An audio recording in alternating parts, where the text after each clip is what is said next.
ఓం శాంతి 26/2/24 ఈరోజు అవ్యక్త బాప్దాద యొక్క మధుర మహావాక్యాలు. మధురమైన పిల్లలు, ఇక్కడ టీచర్ విదేహి కావున స్మృతి చేయటంలో కష్టపడాలి. మధురమైన పిల్లలు, బాబా చెప్తున్నారు ఇక్కడ టీచర్ ఎవరు? మనల్ని చదివించే టీచర్ విదేహి బాబా కదా. బాబాకి దేహం లేదు కావున స్మృతి చేయటంలో మనం ఏం చేయాలి? కష్టపడాలి. స్మృతి చేస్తూ చేస్తూ ఎప్పుడైతే పరీక్ష పూర్తవుతుందో అప్పుడిక ఇంటికి వెళ్ళిపోతారు అంటున్నారు బాబా. అలా స్మృతి చేయగా ఎప్పుడైతే పరీక్ష పూర్తవుతుందో అప్పటికి ఇంటికి వెళ్ళిపోతారు.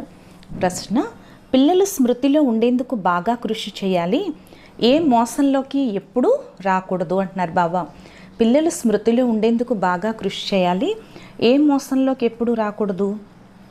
జవాబు చెప్తున్నారు, ఆత్మ సాక్షాత్కారం జరిగి మిణుకు మిణుకుమనే కాంతిని చూసినంత మాత్రాన అందులో లాభం ఏమీ లేదు అంటున్నారు బాబా. సాక్షాత్కారం ద్వారా లేక బాబా దృష్టి పడటం ద్వారా పాపాలు అంతమవుతాయని లేక ముక్తి లభిస్తుందని కాదు. సాక్షాత్కారాల ద్వారా కానీ బాబా దృష్టి పడడం ద్వారా కానీ పాపాలు అంతమవుతాయని లేక ముక్తి లభిస్తుందని కాదు. అలా ఇంకా మోసపోతారు అంటున్నారు బాబా. స్మృతి చేసేందుకు బాగా కష్టపడండి. ఎంత స్మృతి చేస్తామో అంత మనం కర్మాతీత అవస్థ ఏర్పడుతుంది. కష్టపడటం ద్వారానే కర్మాతీత స్థితి ఏర్పడుతుంది అంటున్నారు బాబా. బాబా దృష్టి ఇచ్చినట్లయితే మీరు పావనంగా అయిపోతారని కాదు. కేవలం బాబా నుండి దృష్టి తీసుకున్నంత మాత్రాన పావనంగా అయిపోతారని కాదు. ఇందులో బాగా కష్టపడాలి అంటున్నారు బాబా. ఓం శాంతి. ఆత్మిక తండ్రి కూర్చుని ఆత్మిక పిల్లలకు అర్థం చేయిస్తారు, చదివిస్తారు, యోగాన్ని నేర్పిస్తారు. ఇక్కడ ఆత్మిక తండ్రి కూర్చుని ఆత్మిక పిల్లలకు అర్థం చేయిస్తున్నారు, చదివిస్తున్నారు, యోగాన్ని నేర్పిస్తారు. యోగం ఏమంతా పెద్ద విషయం కాదు. పిల్లలు చదువుకునేటప్పుడు తమ సమానంగా చేసేందుకు మమ్మల్ని ఫలానా టీచర్ చదివిస్తున్నారు అని వారి యోగం తప్పకుండా టీచర్తో ఉంటుంది కదా. తమ సమానంగా చేసేందుకు మమ్మల్ని ఫలానా టీచర్ చదివిస్తున్నారు అని వారి యోగం తప్పకుండా ఎవరితో ఉంటుంది? టీచర్తో ఉంటుంది అంటున్నారు.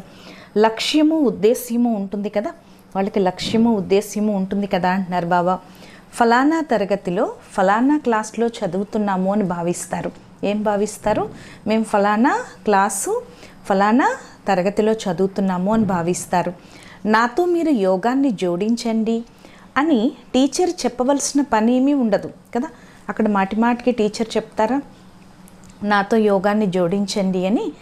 చదివించే వారిపై యోగం దానంతటా అదే ఉంటుంది కదా. చదివించే వారిపై యోగం దానంతటా అదే ఉంటుంది అంటున్నారు బాబా. రోజంతా చదివించరు కదా అక్కడైతే రోజంతా చదివించరు కదా. ఒక 8 గంటలు చదివిస్తారు. జన్మ జన్మాంతరాలు మీరు ఆ చదువును చదువుతూ వచ్చారు. బాబా చెప్తున్నారు, జన్మ జన్మాంతరాలు కూడా మీరు ఆ చదువుని చదువుతూ వచ్చారు. అది అభ్యాసం అయిపోతుంది. ఇక్కడ మీది పూర్తిగా కొత్త అభ్యాసం. ఇక్కడైతే మనది ఏం చెప్తున్నారు బాబా? పూర్తిగా కొత్త అభ్యాసం అని చెప్తున్నారు. వీరు దేహదారి టీచర్ కాదు, వీరు విదేహీ టీచర్. శివ బాబా ఎవరు? దేహదారి కాదు, పూర్తి విదేహీ. వీరు ప్రతి 5000 సంవత్సరాల తర్వాత మీకు లభిస్తారు. బాబా ఎప్పుడు లభిస్తారు మనకి? ప్రతి 5000 సంవత్సరాల తర్వాత.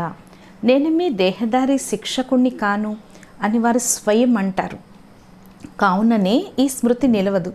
బాబా చెప్తున్నారు, నేను మీకు దేహదారి శిక్షకుణ్ణి కాదు, నేను మీకు విదేహీ శిక్షకుణ్ణి, విదేహీ టీచర్ని అని చెప్తున్నారు. అందుకే ఇక్కడ స్మృతి నిలబడట్లేదు. స్వయాన్ని ఆత్మగా భావించవలసి ఉంటుంది. ఇక్కడ స్వయాన్ని ఎలా భావించాలని చెప్తున్నారు? ఆత్మగా భావించాలి. మనల్ని పరంపిత పరమాత్మ చదివిస్తున్నారు అని భావించాలి. ఇక్కడ మనల్ని ఎలా భావించాలి? పరంపిత పరమాత్మ చదివిస్తున్నారు అని భావించాలి. ఎప్పటి వరకైతే పరీక్షలు పాస్ అవరో అప్పటి వరకు టీచర్ని తప్పకుండా స్మృతి చేయాలి. బాబా చెప్తున్నారు, ఎప్పటి వరకైతే పరీక్షలు పాస్ అవరో అప్పటి వరకు కూడా ఏం చేయాలి? టీచర్ని తప్పకుండా స్మృతి చేయాలి. స్మృతి చేస్తూ చేస్తూ పరీక్షలు పాస్ అయిపోతారు. అలా ఎప్పుడైతే తండ్రిని స్మృతి చేస్తారో చేస్తూ చేస్తూ చేస్తూ పరీక్షలు పాస్ అయిపోతారు. మళ్ళీ ఇంటికి వెళ్ళిపోతారు కదా. స్మృతి చేస్తూ పరీక్ష పాస్ అయిపోయి ఇంటికి వెళ్ళిపోతారు. పరీక్ష పూర్తవటంతోనే డ్రామా సమాప్తం అయిపోతుంది అంటున్నారు. పరీక్ష ఎప్పుడైతే పూర్తవుతుందో అప్పుడు ఈ డ్రామా ఏమవుతుంది? సమాప్త అయిపోతుంది అంటున్నారు బాబా. మళ్ళీ ఆత్మైన మనలో 84 జన్మల పాత్ర నిండి ఉంది కదా. ఆత్మలైన మనలో ఎన్ని జన్మల పాత్ర ఉంది? 84 జన్మల పాత్ర నిండి ఉంది. దాన్ని మనం అభినయించాలి. ఆ పాత్రని మనం ఏం చేయాలి? అభినయించాలి అని పిల్లలైనా మీకు తెలుసు. అది కూడా ఇప్పుడే తెలుసు అని చెప్తున్నారు బాబా. చివరిలో అక్కడ ఈ స్మృతి ఉండదు. చివరిలో అయితే మనకి అక్కడ ఈ స్మృతి ఉండదు అంటున్నారు బాబా. ఇక్కడ మీకు మొత్తం జ్ఞానం అంతా లభిస్తుంది. ఇక్కడ బాబా వచ్చి మనకి ఏం చేస్తున్నారు? మొత్తం జ్ఞానాన్ని ఇస్తున్నారు. టీచరే కూర్చుని మొత్తం జ్ఞానం అంతటిని పిల్లలకు అర్థం చేయిస్తారు. ఇక్కడ టీచరే కూర్చుని మొత్తం జ్ఞానం అంతటిని పిల్లలకు అర్థం చేయిస్తారు. దాన్ని అర్థం చేసుకుంటూ ఉండాలి, మరియు స్మృతిలో కూడా తప్పకుండా ఉండాలని చెప్తున్నారు బాబా. దాన్ని అర్థం చేసుకుంటూ ఉండాలి, అలాగే స్మృతిలో కూడా తప్పకుండా ఉండాలి. బాబా ఘడి ఘడియా మన్మనా భవ అంటారు. బాబా గడి గడియా కూడా మనసులో నన్ను ఒక్కడనే స్మృతి చేయండి అంటారు. మన్మనా భవ అర్థం కూడా ఉంది కదా. మన్మనా భవ అంటే ఏంటి? మనసుని నాతోనే జోడించండి. ఈ పదం సరైనదే అని పిల్లలు కూడా అర్థం చేసుకున్నారు. నన్ను స్మృతి చేసినట్లయితే మీ వికర్మలు వినాశనం అవుతాయి అని స్వయంగా తండ్రియే చెప్తున్నారు. బాబా ఏం చెప్తున్నారు? నన్ను స్మృతి చేయటం వల్లే మీ జన్మజన్మల పాపకర్మలన్నీ కూడా వినాశనం అవుతాయి అని స్వయంగా చెప్తున్నారు. ఇందులో సమయం అయితే పడుతుంది కదా, మరి స్మృతి చేయటంలో అయితే సమయం పడుతుంది కదా. మిమ్మల్ని మీరు పరిశీలించుకోవాలి. బాబా చెప్తున్నారు, మిమ్మల్ని మీరు ఏం చేయాలి? పరిశీలించుకోవాలి. ఏ విధంగా చదువులో హిస్టరీ, అకౌంట్స్, సైన్సు మొదలైనవి ఉంటాయో, మరియు విద్యార్థులు తాము ఎంతవరకు పాస్ అవుతారో కూడా అర్థం చేసుకోగలరో, అలాగే పిల్లలైన మీ బుద్ధిలో మేము ఇన్ని మార్కులతో పాస్ అవుతాము అని ఉంది కదా. అక్కడైతే హిస్టరీ, అకౌంట్స్, సైన్స్ ఉంటాయి. స్టూడెంట్స్ కూడా తాము ఎంతవరకు పాస్ అవుతారో కూడా అర్థం చేసుకుంటారు. అలాగే పిల్లలైన మన బుద్ధిలో కూడా మేము ఎన్ని మార్కులతో పాస్ అవుతాము అని ఉంది కదా. నేను బాబానైతే మర్చిపోవటం లేదు కదా అని మిమ్మల్ని మీరు పరిశీలించుకోవాలి. బాబా ప్రతిరోజు చెక్కింగ్ చేసుకోమంటున్నారు. నేను తండ్రినైతే మర్చిపోవట్లేదు కదా అని స్వయాన్ని పరిశీలించుకోండి. బాబా మాయ ఘడి ఘడియా మరపింప చేస్తుంది అని ఎంతోమంది రాస్తారట. బాబాకి రాస్తారట చాలామంది పిల్లలు. బాబా మమ్మల్ని మాయ గడి గడికి విస్పింప చేస్తుంది, మరపింప చేస్తుంది అంటారట. మాయా తుఫాన్లు ఎన్నో వస్తాయి, వికల్పాలు వస్తాయి. మాయా తుఫాన్లు చాలా వస్తాయి, ఎన్నో రకాల వికల్పాలు కూడా వస్తాయి. అర్థం చేసుకునే కారణంగా బాబా వీటి వల్ల పాపమైతే అంటుకోదు కదా, ఇటువంటి సంకల్ప వికల్పాలు వస్తాయి అని అంటారట. చూడడం ద్వారా ఇలా చెయ్యాలి అని ఆలోచనలు వస్తాయి, అందులో పాపమైతే అంటుకోదు కదా అని రాస్తారట. అలా కాదు, ఎప్పుడైతే కర్మేంద్రియాల ద్వారా వికర్మలను చేస్తారో అప్పుడే అది పాపం అవుతుంది అని బాబా అంటారు. బాబా అంటున్నారు, అర్థం చేసుకోని కారణంగా బాబాతో అంటారు వీటి వల్ల పాపం అంటుకోదు కదా అని. సంకల్ప వికల్పాలు వస్తాయి, ఇలా చేయాలి అని ఆలోచనలు వస్తాయి అంటారట, అందులో పాపం అంటుకోదు కదా అని రాస్తారట. కానీ బాబా ఏమంటున్నారు, ఎప్పుడైతే కర్మేంద్రియాల ద్వారా పాపకర్మలు చేస్తారో అప్పుడే అది పాపం అవుతుంది అంటున్నారు. బాబా పదే పదే అర్థం చేయిస్తూ ఉంటారు. బాబా అయితే పిల్లలకి ఏం చేస్తారు? పదే పదే అర్థం చేయిస్తూ ఉంటారు. పిల్లలకైతే జ్ఞానం ఉంది. విష్ణువుకు మరియు కృష్ణుడికి స్వదర్శన చక్రాన్ని ఎందుకు చూపించారో కూడా మీకు తెలుసు. బాబా అంటున్నారు, విష్ణువుకి కృష్ణుడికి కూడా స్వదర్శన చక్రాన్ని ఎందుకు చూపించారో మీకు తెలుసు అంటున్నారు. అకాసురుడు, బకాసురుడు మొదలైన వారిని హతమార్చినట్లుగా చూపిస్తారు కదా. అక్కడ చూపిస్తారు కదా, అకాసురుడు, బకాసురుడు లాంటి పాపాత్ములు, రాక్షసులందరినీ హతమార్చినట్లుగా చూపిస్తారు. ఇలా హతమార్చే విషయం ఏదీ లేదు. ఇక్కడ తమ పాపాలను అంతం చేసుకునే విషయమే ఉంది. ఇక్కడ బాబా ఏం చెప్తున్నారు? పాపాలని అంతం చేసుకోవాలి. శివ్ బాబాని కూడా స్వదర్శన చక్రధారి అంటారు కదా. శివ్ బాబాని కూడా ఏమంటారు? స్వదర్శన చక్రధారి అంటారు. వారికి మొత్తం చక్రం అంతటి జ్ఞానము ఉంది. శివ్ బాబా దగ్గర ఏముంది? మొత్తం చక్రం అంతటి జ్ఞానము ఉంది. ఈ సృష్టి చక్రం ఎలా తిరుగుతుంది అన్న జ్ఞానం ఆత్మకు తండ్రి ద్వారా లభించింది కదా. ఈ సృష్టి చక్రం ఎలా తిరుగుతుంది అనే జ్ఞానం ఆత్మకిప్పుడు తండ్రి ద్వారా లభించింది. స్వదర్శన చక్రాన్ని ధారణ చేసి మీ పాపాలని భస్మం చేసుకోవాలి. బాబా ఏం చెప్తున్నారు? స్వదర్శన చక్రాన్ని ధారణ చేసి మీ జన్మ జన్మల పాపాలన్నీ కూడా భస్మం చేసుకోవాలని చెప్తున్నారు. జ్ఞానాన్ని ధారణ చేసి బాబాని స్మృతి చేయండి. ఎక్కువ ఏం చేయాలి, మనం జ్ఞానాన్ని ధారణ చేసి బాబాని స్మృతి చేయాలి. బాబాని స్మృతి చేయటం ద్వారానే మీ జన్మ జన్మల పాపకర్మలన్నీ కూడా వినాశనం అవుతాయి. బాబాని ఎంత స్మృతి చేస్తే అంత మన జన్మ జన్మల పాపకర్మలన్నీ వినాశనం అవుతాయి. ప్రతి ఒక్కరూ తమ కొరకు తాము కష్టపడవలసి ఉంటుంది. అంతేకాని వీరి పాపాలు అంతమవ్వాలని బాబా కూర్చుని దృష్టి అయితే ఇవ్వరు. ప్రతి ఒక్కరూ యోగంలో కష్టపడాలి, అంతేకాని వీళ్ళ పాపాలు అంతమవ్వాలని బాబా అయితే మనకి దృష్టి ఇవ్వరు. బాబాది ఈ బిజినెస్ కాదు కదా. బాబా అయితే అందరినీ చూస్తారు. చూడటం ద్వారా లేక జ్ఞానాన్ని ఇవ్వటం ద్వారా వికర్మలు వినాశనం కావు. బాబా అయితే అందరినీ చూస్తారట. చూడడం ద్వారా లేక జ్ఞానాన్ని ఇవ్వటం ద్వారా అయితే వికర్మలు వినాశనం అవ్వవు. ఇలా చేసినట్లయితే వికర్మలు వినాశనం అవుతాయి అని బాబా కేవలం దారిని చూపిస్తారు. ఇలా చేసినట్లయితే మీ జన్మజన్మల పాపకర్మలన్నీ వినాశనం అవుతాయని బాబా కేవలం దారిని చూపిస్తారు. శ్రీమతాన్ని ఇస్తారు. బాబా వచ్చి శ్రీమతాన్ని కూడా ఇస్తారు. అచ్చా, బాబా వచ్చి ఆత్మగా భావించి చూసినంత మాత్రాన మన పాపాలేమీ అంతమవ్వు. బాబా వచ్చి ఆత్మగా భావించి చూసినంత మాత్రాన మన పాపాలేమీ అంతం కావు. తమ స్వపురుషార్థం ద్వారానే పాపాలు అంతమవుతాయి. పాపాలు ఎలా అంతమవుతాయి అంటున్నారు బాబా? స్వయం యొక్క పురుషార్థం ద్వారానే.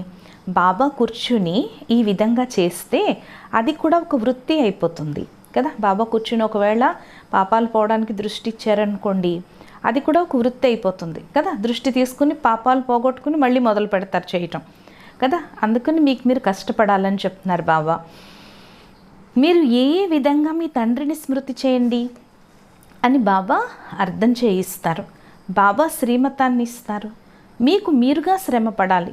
బాబా అయితే శ్రీమతాన్ని ఇస్తారు, కానీ మీకు మీరుగా శ్రమ పడాలి.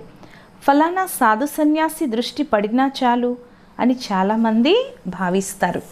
కృప, ఆశీర్వాదాలు మొదలైనవి తీసుకుంటూ కిందకి దిగజారుతూనే ఉంటారు. కృప, ఆశీర్వాదాలు తీసుకుంటూ కిందకి దిగజారుతూనే ఉంటారు. వారు ఏమి కృప చూపిస్తారు? వారు బ్రహ్మ మహాతత్వాన్నే తలుచుకుంటూ ఉంటారు కదా. వారు ఏం కృప చూపిస్తారు? వాళ్ళు పరంధామాన్నే తలుచుకుంటూ ఉంటారు. మీరు ఏ విధంగా చేయండి అని బాబా స్పష్టంగా దారిని చూపిస్తారు కదా. మీరు ఈ విధంగా చేయండి అని బాబా స్పష్టంగా దారిని చూపిస్తారు. నగ్నంగా వచ్చాము, నగ్నంగా వెళ్ళాలని గానం కూడా చేస్తారు. అంటే వచ్చేటప్పుడు విదేహీగా వచ్చాం, వెళ్ళేటప్పుడు కూడా దేహాన్ని వదిలేసే వెళ్తాం కదా. ఈ మహిమ కూడా ఈ సమయానికి చెందినదే. బాబా వాక్కులు మళ్ళీ భక్తిలో ఉపయోగపడతాయి. బాబా యొక్క మహావాక్యాలు ఎప్పుడు ఉపయోగపడతాయి? మళ్ళీ భక్తిలో ఉపయోగపడతాయి. ఈ మహిమ కూడా ఈ సమయానికి చెందినదే.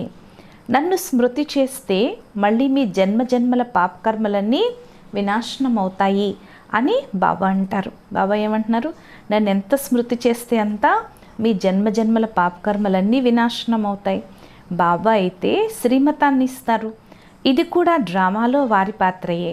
బాబా అయితే మనకి సలహా ఇస్తారు. ఇది కూడా డ్రామాలో వారి పాత్రయే. దాన్నే సహాయం అని కూడా అనొచ్చు. డ్రామానుసారంగా శ్రీమతం ఎంతో మహిమ చేయబడింది. డ్రామానుసారంగా బాబా యొక్క సలహా ఎంతో మహిమ చేయబడింది. బాబా సలహాని ఇవ్వవలసి ఉంటుంది. స్వయాన్ని ఆత్మగా భావించండి అని వారు అంటారు. బాబా సలహా ఇస్తారు, స్వయాన్ని ఆత్మగా భావించండి అంటారు.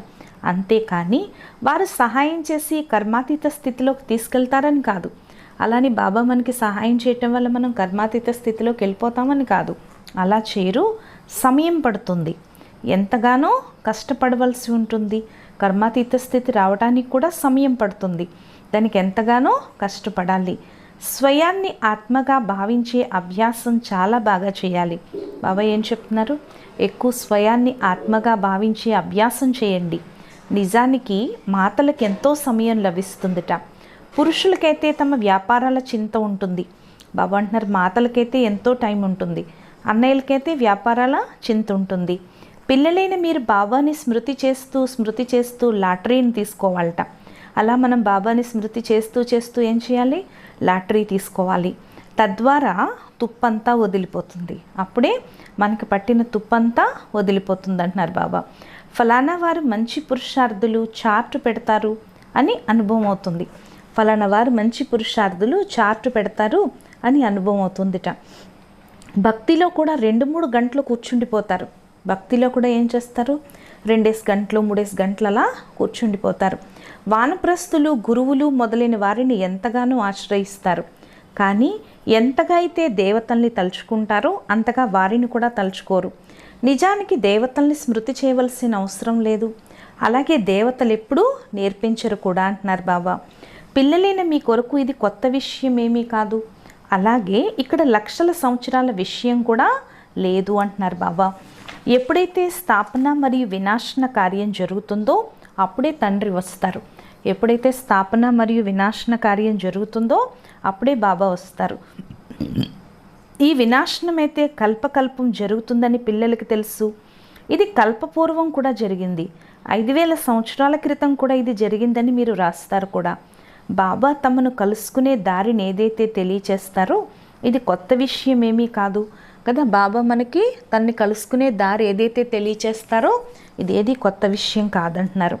నేను కల్పకల్పము వచ్చి దారిని చూపిస్తాను అని బాబా అంటారు. ఇక్కడ మన రాజ్యస్థాపన జరుగుతోందని పిల్లలకు తెలుసు. ఏ దేవతలనైతే పూజిస్తారో వారి రాజ్యం మళ్ళీ స్థాపన అవుతోంది. ఇది 5000 సంవత్సరాల చక్రం, ఇది మళ్ళీ తిరుగుతూనే ఉంటుంది అంటున్నారు బాబా. మనుషులు ఆశ్చర్యచకితులుగా అయిపోతారు. మాయామతంపై అందరూ నడుస్తున్నారు. రావణుణ్ణి ఎందుకు తగలపెడుతున్నారు కదా. ప్రతి సంవత్సరం 10 తలకాయల రావణుణ్ణి దశహర అంటూ తగలబెడతారు. ఎందుకు తగలబెడతారో అర్థమేమీ తెలీదు. మీ పేరే స్వదర్శన చక్రధారి అంటున్నారు బాబా. ఇక్కడ మీ లక్ష్యము ఉద్దేశ్యము ఉన్నాయి. బాబాలో ఏ జ్ఞానమైతే ఉందో దాన్ని ఆత్మకిచ్చారు కదా. బాబాలో ఏ జ్ఞానమైతే ఉందో ఆ జ్ఞానాన్ని బాబా ఇప్పుడు ఆత్మకిచ్చారు. ఎప్పుడైతే డ్రామా చక్రం పూర్తవుతుందో అప్పుడే బాబా వచ్చి జ్ఞానాన్ని ఇస్తారు. ఎప్పుడైతే ఈ డ్రామా పూర్తయిపోతుందో అప్పుడే బాబా వచ్చి జ్ఞానాన్ని ఇస్తారు. తండ్రియే వచ్చి ఈ కర్మల్ని నేర్పిస్తారు. మనకి తండ్రియే వచ్చి ఈ కర్మల్ని నేర్పిస్తారు. మళ్ళీ వామ మార్గంలోకి వెళ్ళటం వల్లే రాత్రి ప్రారంభమవుతుంది అంటున్నారు బాబా. మళ్ళీ దేవతలు ఎప్పుడైతే వామ మార్గంలోకి వెళ్ళిపోతారో అప్పుడే, అంటే వికారీలుగా అయిపోతారో అప్పుడే బ్రహ్మరాత్రి ప్రారంభమవుతుంది. మళ్ళీ మనం కిందకి దిగజారుతూనే వస్తాము. సుఖం తగ్గిపోతూ ఉంటుంది. మళ్ళీ మనం కిందకి దిగజారుతూ అయిపోతాం. సుఖమంతా తగ్గిపోతుంది. ఏ విధంగా బాబా బుద్ధిలో ఉందో అలాగే మీ బుద్ధిలో కూడా యథాతథంగా మొత్తం చక్రం అంతా ఉంది. ఏ విధంగా బాబా బుద్ధిలో ఉందో అలాగే మీ బుద్ధిలో కూడా యథాతథంగా మొత్తం చక్రం అంతా ఉంది. ఇక మీరు పావనంగా అయ్యేందుకు కష్టపడవలసి ఉంటుంది. ఇక్కడ మీరు పావనంగా అయ్యేందుకే కష్టపడాలి. బాబా పతితులైన మమ్మల్ని మీరు వచ్చి పావనంగా తయారు చేయండి అని పిలుస్తారు కదా. బాబాని ఏమని పిలుస్తారు? హే పతిత పావన, వచ్చి మమ్మల్ని పావనంగా తయారు చేయండి అని పిలుస్తారు. మళ్ళీ జ్ఞానం కూడా కావాలి. మనుషుల నుండి దేవతలుగా అవ్వాలి. పిల్లలకు రాజయోగాన్ని నేర్పించేందుకే తండ్రి వస్తారు. ఇంకెవరికీ నేర్పించేందుకు రారు. బాబా ఎందుకు వస్తారు? పిల్లలకు రాజయోగాన్ని నేర్పించేందుకే వస్తారు. ఇంకెవరికి కూడా నేర్పించేందుకు రారు. మీరు వచ్చి మమ్మల్ని పావనంగా చేయండి అని పతిత పావనుడైన తండ్రిని పిలుస్తారు. ఏమని పిలుస్తారు? హే పతిత పావన, మమ్మల్ని పావనంగా చేయండి అని పిలుస్తారు. ఇప్పుడు మీరు పుణ్యాత్మగా అవుతున్నారు. బాబా అంటున్నారు, ఇప్పుడు మీరు ఎలా అవుతున్నారు? పుణ్యాత్మగా అవుతున్నారు. ప్రపంచ చరిత్ర భూగోళం మళ్ళీ పునరావృతం అవుతోంది. ప్రపంచ చరిత్ర భూగోళం మళ్ళీ పునరావృతం అవుతోంది. ఇవి ఎంతటి గుహ్యమైన విషయాలు. మనుషులకు ఆత్మను గురించి తెలీదు, పరమాత్మను గురించి కూడా తెలియదు అంటున్నారు. ఆత్మ ఏ విధంగా ఉందో, తన పాత్ర ఎలా ఉందో అదంతా బాబాయే తెలియచేస్తారు. ఆత్మ ఏ విధంగా ఉందో, తన పాత్ర ఎలా ఉందో అదంతా బాబాయే తెలియచేస్తారు. ఇది ఒక అద్భుతం అని చెప్తున్నారు బాబా. చిన్నని ఆత్మలో ఏ పాత్ర నిండి ఉందో చూడండి. వినడంతోనే ఒళ్ళు పులకరించిపోతుంది. ఇంత చిన్న ఆత్మలో ఏ పాత్ర నిండి ఉందో చూడండి. అది వింటే చాలు ఒళ్ళు పులకరించిపోతుంది. కొందరికి ఆత్మ సాక్షాత్కారం కూడా జరుగుతుంది. ఆత్మ మిణుకు మండం కనిపిస్తుంది. కానీ దానివల్ల లాభం ఏముంది? ఇక్కడైతే యోగాన్ని జోడించాలి. ఇక్కడైతే మనం ఏం చేయాలి? బాబాతో యోగం జోడించాలి. సాక్షాత్కారం జరగటంతోనే ముక్తిని పొందారని, పాపాలు భస్మమైపోయాయని, భావిస్తారు. సాక్షాత్కారం జరిగితే చాలు, ముక్తి పొందేశారు, పాపాలు భస్మమైపోయాయి అని భావిస్తారు. అలా భావించి ఇంకా మోసపోతున్నారు వారు. బాబా ప్రతి విషయాన్ని అర్థం చేయిస్తారు. నేను మీకు గుహ్యమైన విషయాలు వినిపిస్తాను అంటారు. మీ బుద్ధిలో మొత్తం చక్రం అంతటి జ్ఞానం ఉంది. బాబాని, చక్రాన్ని ఇక స్మృతి చేయాలి, టీచర్ని కూడా స్మృతి చేయాలి, అలాగే జ్ఞానాన్ని కూడా స్మృతి చేయాలి. స్మృతి చేస్తూ చేస్తూ డ్రామానుసారంగా కర్మాతీత స్థితిని పొందేస్తారు. ఏ విధంగా విదేహీగా వచ్చారో అదే విధంగా మళ్ళీ వెళ్ళాలి. మీరు దైవీ సంస్కారాలని తీసుకెళ్తారు. మనం కూడా ఏం తీసుకెళ్తాం? దైవీ సంస్కారాలని తీసుకువెళ్తాం. అక్కడ జ్ఞానమేమీ ఉండదు. దీనిని సహజమైన స్మృతి అంటారు. యోగము అన్న పదం విని మనుషులు తికమక పడతారు. వారు హఠయోగులు. సహజ యోగాన్ని బాబాయే నేర్పిస్తారు. గీతా భగవానుడు సహజ రాజయోగాన్ని నేర్పించాడని ఇంతకుముందు వినేవారు. కానీ వారిని గురించి తెలియదు. 100% పొరపాటు చేసేశారు. దానివల్ల మనుషులు పతితులుగా అయిపోయారు. అనేక మతాలున్నాయి. ఎవరైతే గృహస్థ వ్యవహారంలో ఉంటారో వారి కొరకే ఈ గీతా శాస్త్రం ఉందంటున్నారు బాబా. మీరు ప్రవృత్తి మార్గానికి చెందినవారు. మొదట మీకు పవిత్ర ప్రవృత్తి మార్గం ఉండేది, ఇప్పుడు అపవిత్రంగా అయిపోయింది. ఇప్పుడు మళ్ళీ పవిత్రంగా అవ్వాలి. బాబా సదా పవిత్రమైన వారు. శ్రీమతాన్ని ఇచ్చేందుకే వారు వస్తారు అని చెప్తున్నారు. ఈ సమయంలో అందరూ తమో ప్రధానంగా అయిపోయారు. మొదట సతో ప్రధానంగా ఉండేవారని బాబా అంటారు. ఏ విధంగా మనం కూడా మొదట సతో ప్రధానంగా ఉండేవారము, మళ్ళీ తమో ప్రధానంగా అయిపోయాము. అలాగే పోప్, ఫాదర్ మొదలైన వారు ఎవరైతే ఉన్నారో వారందరూ కూడా మొదట సతో ప్రధానంగా ఉంటారు. ఆ తర్వాత మళ్ళీ కలుస్తూ కలుస్తూ మొత్తం వృక్షమంతా తమో ప్రధానంగా అయిపోతుంది. ఇప్పుడు అది జడ్జుడి భూతావస్థలో ఉందంటున్నారు బాబా. మేమే సతో ప్రధానంగా ఉండేవారు, మళ్ళీ నంబర్ వారీగా తమో ప్రధానంగా అవుతాము అని పిల్లలేని మీరు భావిస్తారు. మళ్ళీ సతో ప్రధానంగా అవ్వాలి, నంబర్ వారీగా అలా అవుతూ ఉంటారు. డ్రామానుసారం అలా అవుతూ ఉంటారు. విస్తారమైతే ఎంతో ఉంది. బీజానికి వృక్షం ఎలా వెలువడుతుందో తెలుసు. ఈ మనుష్య సృష్టి రూపీ వృక్షాపు రహస్యాన్ని బాబాయే తెలియచేస్తారు. తాను తోటమాలి కదా, తమ తోట ఎంత బాగుండేదో వారికి తెలుసు. బాబాకైతే జ్ఞానమైతే ఉంది. తోట ఎంత ఫస్ట్ క్లాస్గా ఉండేది. అల్లాహకి బగీచా అనేవారు కదా, గార్డెన్ ఆఫ్ ఫ్లవర్, భగవంతుడి యొక్క పూల తోట అనేవారు. ఇప్పుడు అది సైతాన్ తోటగా అయిపోయింది. రావణ్ రాజ్యాన్ని సైతాన్ అంటారు. అక్కడక్కడ బాబా చెప్తున్నారు మారణ హోమాలు కూడా జరుగుతున్నాయి. ఇప్పుడు అణుబాంబులు ఏవైతే ఉన్నాయో వాటిని కూడా తయారు చేసుకోవాలని భావిస్తారు. ఇవి దాచించుకునే వస్తువులేమీ కాదు కదా, అణుబాంబులు తయారు చేసి కూర్చున్నారు ఒక దేశం మీద ఒక దేశం వేయటానికి. ఇవేమీ దాచుకుంచుకునే వస్తువులు కావు. వీటి వల్ల వినాశనం తప్పక జరగాలి అని అందరూ భావిస్తారు. వినాశనం జరగకపోతే సత్యయుగం ఎలా వస్తుంది? బాబా అంటున్నారు వినాశనం కనుక జరగకపోతే సత్యయుగం ఎలా వస్తుంది? ఇది పూర్తి స్పష్టంగా ఉంది. మహాభారత యుద్ధం జరిగింది, తిరిగి పంచ పాండవులు మిగిలారు, వారు కూడా కరిగిపోయి మరణించారు అంటారు. కానీ అందులో రిజల్ట్ ఏమీ లేదు అని కూడా గమనిస్తారు. ఇది కూడా ఒక డ్రామాగా రచింపబడి ఉంది. దీన్ని బాబా కూర్చొని అర్థం చేయిస్తారు. భారతదేశాన్నే ఒక డ్రామాగా రచింపబడి ఉంది. భారతదేశాన్నే దోచుకున్నారు. బాబా అంటున్నారు భారతదేశాన్నే దోచుకున్నారు, ఇప్పుడు మళ్ళీ రిటర్న్ ఇచ్చేస్తున్నారు కదా. భారతదేశంలో ఏదైతే దోచుకున్నారో అదంతా మళ్ళీ తిరిగి ఇచ్చేస్తున్నారని చెప్తున్నారు. చివరి వరకు ఇస్తూనే ఉంటారు. అలా వినాశనం జరిగే వరకు ఇస్తూనే ఉంటారు. వినాశనంలో అంతా అంతమైపోతుందని కూడా మీకు తెలుసు అంటున్నారు బాబా. మన రాజ్యం ఎప్పుడైతే ఉండేదో అప్పుడు ఇంకెవరి రాజ్యము లేదు. మన రాజ్యం ఎప్పుడైతే ఉండేదో అప్పుడు ఇంకెవరి రాజ్యము లేదంటున్నారు బాబా. చరిత్ర పునరావృతం అవ్వాల్సిందే. భారతదేశం మళ్ళీ స్వర్గంగా అవుతుంది. లక్ష్మీనారాయణుల రాజ్యం ఉంటుంది. అక్కడ ఇంకే ఖండపు మాట ఉండదంటున్నారు బాబా. ఇది కలియుగ అంతిమ సమయం. మళ్ళీ లక్ష్మీనారాయణుల రాజ్యం వస్తుంది. మళ్ళీ మనం ఈ విధంగా అవుతాము. రాజయోగాన్ని నేర్పించేందుకే నేను వచ్చానని బాబా అంటారు. కల్పకల్పము అనేక సార్లు మీరు అధిపతులుగా అయ్యారు. మొత్తం విశ్వం అంతట్లో వారి రాజ్యం ఉండేది. చాలా తెలివైన వారిగా ఉండేవారు.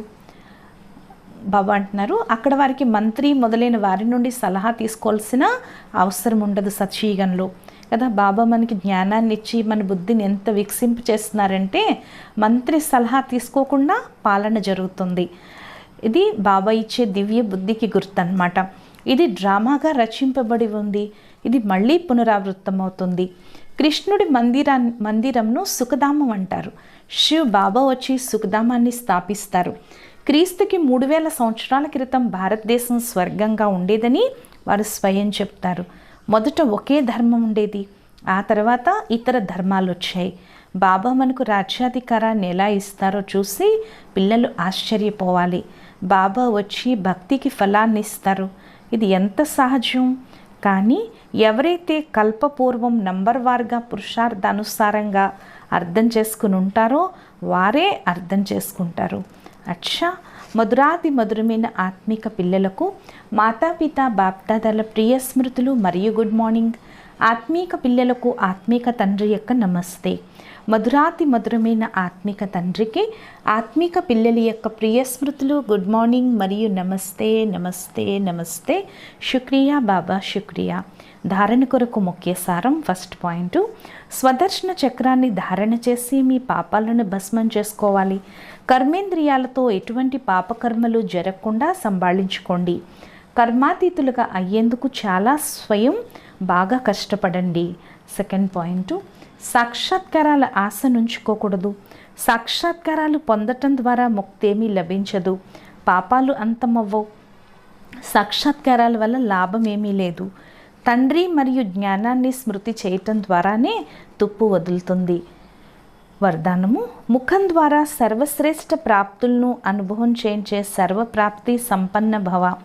సంగమ యుగంలో బ్రాహ్మణాత్మలైన మీకు సర్వప్రాప్తి సంపన్న భవాని వరదానం లభించింది.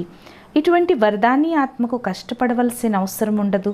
వీరేదో పొందారు, వీరు ప్రాప్తి స్వరూపాత్మలు అని మీ ముఖంలోని ప్రకాశమే తెలుపుతుంది.